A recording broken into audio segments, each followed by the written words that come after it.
game's just finished. Man City beat West Ham 3-1 at the London Stadium. Did Manchester City deserve it? If you look at the stats, I suppose you can say they can, but it was individual errors that really cost us today.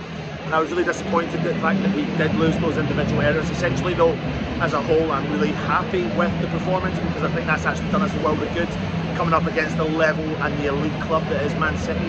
But I thought the first half in particular we did really well. We had good momentum, we had chances, we had opportunities, we worked as a team, and that is essentially what we look for. Do I come away from this game kind of proud in a roundabout way? Absolutely. Did they do a reasonable job? Yeah, okay, they did, but essentially it was individual errors that really cost West Ham today, and I feel like there is things to take away from this as a positive. Edson Alvarez pulled out with an injury in the second half, really threw us, and we really lost that engine in the middle of the park. Absolutely lost that engine in the middle of the park. But essentially, I think we walk away, and we should walk away with our heads held high. We backed up that performance. You know, players played well, individual decent performances.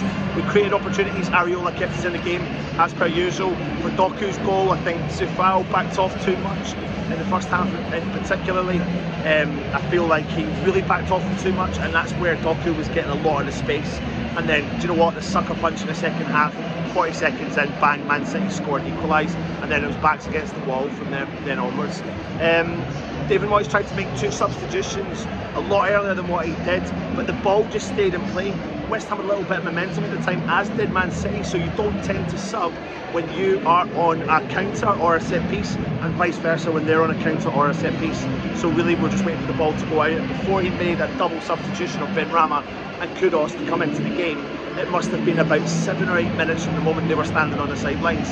Again, I think maybe if no switch came at the time they were anticipating for, it might have changed the game. Kudus took a while to get into it, done a couple of good touches, but by that point the game was dead and buried, and we let it, typical Haaland, get in behind, put the ball into the back of the net and make it 3-1 to Man City. Let's just walk away, heads held high. Europa League on Thursday, let's get the momentum built back up again. I'm sure we can do it. Come on, you Irons.